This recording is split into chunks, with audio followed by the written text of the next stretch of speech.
अच्छा, अगर हम बात करें जीरो ऑर्डर के एग्जांपल्स की, तो पहली चीज जो भी रिएक्शंस फोटोकेमिकल रिएक्शंस होती हैं, जैसे कि मतलब इसका मतलब ये है कि जितने भी रिएक्शंस लाइट के प्रेजेंस में होती हैं, जैसे कि फोटोसिंथेसिस हो गया, जैसे कि क्लोरिनेशन ऑफ मीथेन हो गया, क्योंकि वो भी किसके प्रेजेंस में होता है, यूवी रेज के प्रेजेंस में होता है, लाइट के प्रेजेंस में होता है, मतलब कि तो क्लोरिनेशन ऑफ मीथेन में कैसे दिखाई देता है हम लोगों को, जो होता है ना क्लोरिनेशन ऑफ मीथेन, जो मैंने बनाया बेंजीन में, जब यूवी रेज अटैक करती हैं और क्लोरीन अटैक करता है तो सब जगह क्लोरीन जुड़ जाता है। इसको मान लो अब ये 3Cl हो गया, ठीक है, 3Cl2 हो गया, जैसे कि क्योंकि 6Cl आ रही है ना, तो क्लोरिनेशन ऑफ मीथेन हो गया। थर्ड पॉइंट लिखा है, क्योंकि सॉरी सेकेंड पॉइंट लिखा है कि those reaction which take place in the presence of peroxide. तो हमने ये पढ़ा है कि एंटी मार्कोनिकॉफ रूल जो होता था HBr और पेरोक्साइड के प्रेजेंस में होता था, तो एंटी मार्कोनिकॉफ रूल हो गया, दैट इज फ्री रेडिकल वाली रिएक्शन होती थी, फ्री रेडिकल सब्स्टिट्यूशन रिएक्शन। तो उसमें हमने एक एंटी मार्कोनिकॉफ रिएक्शन होती है, तो उसको जो हमने पढ़ा तो वो भी एक पेरोक्साइड के प्रेजेंस में होती है, तो इसमें एक एग्जाम्पल हो सकता है anti Markovnikov rule. Third point बोल रहा है कि जितने भी रिएक्टेंट्स होते हैं जो कि हाई टेम्परेचर रिएक्शन जितनी भी होती है जो हाई टेम्परेचर पर कंप्लीट होती हैं, वो सारी रिएक्शंस जितनी भी होती हैं वो सब जीरो ऑर्डर को फॉलो करती हैं। तो अबव 50 डिग्री सेल्सियस जो होता है वो हाई टेम्परेचर माना जाता है, तो उसके ऊपर जितनी भी रिएक्शंस होती हैं वो सारी क्या होती है, जीरो ऑर्डर को फॉलो करती है, जीरो ऑर्डर वाली रिएक्शंस होती है। एंड लास्ट पॉइंट बोल रहा है कि रिएक्टेंट सब्सटेंस जो होता है, रिएक्टिंग सब्सटेंस जो होता है वो जिसमें ज्यादा अमाउंट में होता है, if a reactant is taken in excess amount, then the order of reaction with respect to that will be of zero order. तो रिएक्टेंट अगर बहुत ज्यादा मात्रा में लिया गया है तब जीरो ऑर्डर होगा, जितनी भी रिएक्शंस जो हाई टेम्परेचर पे कंप्लीट होती है तब जीरो ऑर्डर होगा, वो सारी रिएक्शंस जो इन द प्रेजेंस ऑफ पेरोक्साइड होती है, जैसे कि anti Markovnikov rule, free radical substitution reaction में हमने पढ़ा था, और जितने भी फोटोकेमिकल रिएक्शंस होती है, दैट इज फोटोसिंथेसिस जैसे कि हो गया, वो सब जो होती हैं वो सब लाइट के प्रेजेंस में होती हैं, तो वो भी जीरो ऑर्डर की हो गई। ग्राफ है, दो तरीके के ग्राफ होते हैं, एक होता है डिफरेंशियल ग्राफ और दूसरा हमारा जो ग्राफ होता है वो भी मैं बाद में बताऊंगी आपको, ठीक है, इंटीग्रल ग्राफ टाइप का होता है। तो डिफरेंशियल ग्राफ में क्या होता है, हम लोग ये देखो ये चीज देख पा रहे हैं कि d/dt आ रहा है, जिसमें डिफरेंशियल होगा वो d/dt हमेशा आएगा, और इंटीग्रल ग्राफ में हमेशा इंटीग्रेशन का फॉलोअप होगा।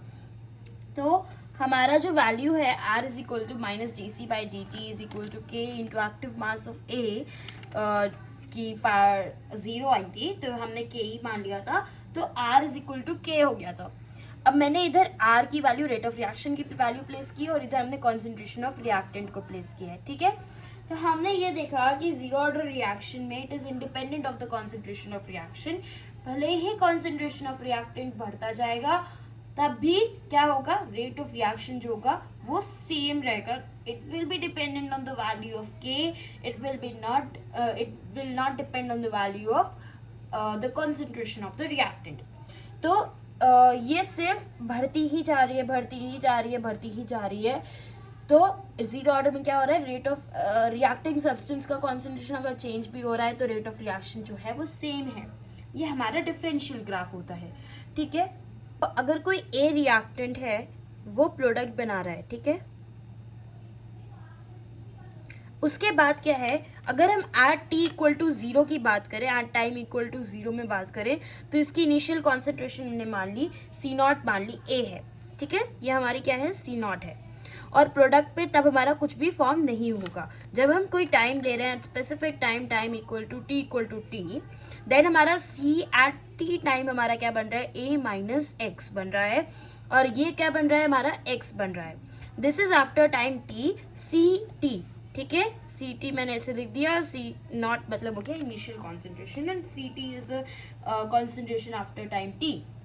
अगर हम रेट ऑफ रिएक्शन की बात करें, that is equal to minus dc/dt which is equal to k times of CA0,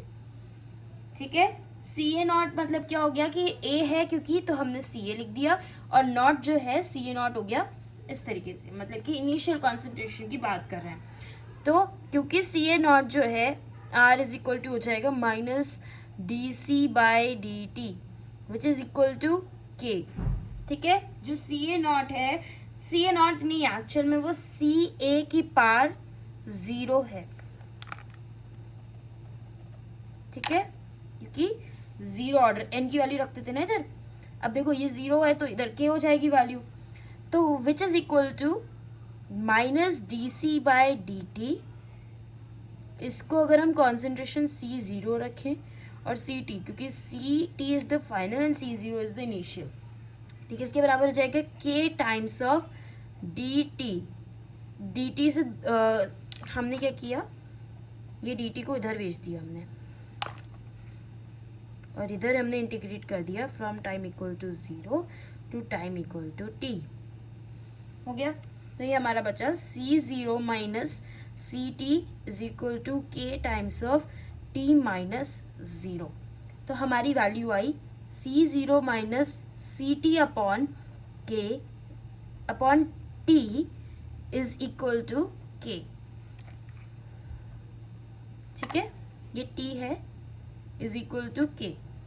तो ये हमारी वैल्यू आई, तो ये रेट कांस्टेंट की वैल्यू हो जाएगी, 0 ऑर्डर के लिए रेट कांस्टेंट की ये वैल्यू हो जाएगी।